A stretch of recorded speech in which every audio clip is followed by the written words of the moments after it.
Vous ne le croirez peut-être pas, mais en ce moment même, dans les couloirs silencieux de Matignon, François Bayrou prépare ce qui pourrait être ses dernières semaines au pouvoir.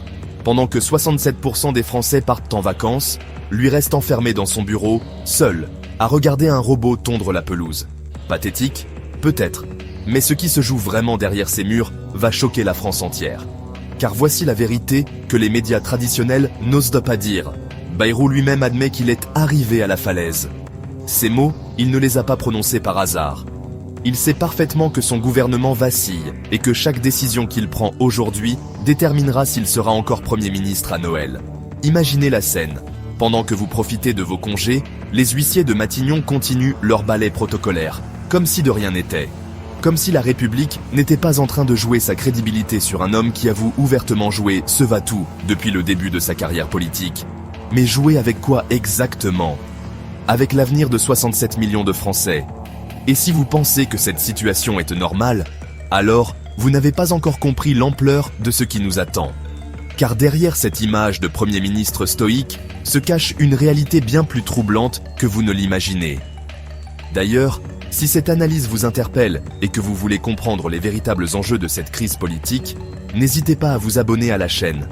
On décortique ensemble les coulisses du pouvoir que les autres chaînes n'osent pas révéler. Revenons à notre Premier ministre isolé. Pendant 8 mois, Bayrou a réussi l'impossible. Rester à Matignon malgré une majorité inexistante à l'Assemblée. 8 mois où il a navigué entre les écueils parlementaires avec l'agilité d'un funambule. Mais aujourd'hui, même lui reconnaît que l'habitude de prendre des risques politiquement considérables pourrait ne plus suffire. Car voici ce que Bayrou ne dit pas publiquement. Chaque jour qui passe, son gouvernement perd en légitimité. Chaque décision reportée, chaque compromis bancal, chaque concession aux oppositions fragilise un peu plus son autorité. Et le pire, il en est parfaitement conscient. Mais attendez, car ce que je vais vous révéler maintenant va vous faire comprendre pourquoi cette situation dépasse largement le simple destin politique d'un homme. Le véritable drame, c'est que Bayrou incarne parfaitement cette classe politique française qui refuse d'admettre son échec. Regardez-le, seul dans son bureau de Matignon, à observer un robot tondre la pelouse. Cette image est-elle celle d'un dirigeant en contrôle de la situation? Non, c'est celle d'un homme qui s'accroche désespérément à un pouvoir qui lui échappe. Et pendant ce temps, la France attend. Les réformes promises, reportées. Les grands chantiers, en suspens. L'avenir économique du pays, suspendu aux humeurs d'un parlement fragmenté et au calcul d'un Premier ministre qui joue sa survie politique. Ce qui rend cette situation encore plus révoltante, c'est l'attitude même de Bayrou face à cette crise. Quand on lui parle de va-tout, il corrige, comme si les mots pouvaient changer la réalité. Comme si qualifier autrement sa stratégie politique allait miraculeusement résoudre l'impasse dans laquelle il a mené le pays. Vous voulez savoir ce que pensent vraiment les députés de cette situation? Restez jusqu'à la fin, car leurs révélations vont vous surprendre. Et n'oubliez pas de vous abonner si vous voulez continuer à découvrir ces vérités que le système politique français préfère garder secrètes. La réalité, c'est que Bayrou a transformé Matignon en bunker. Un bunker doré certes, avec ses huissiers en tenue et son protocole républicain, mais un bunker quand même.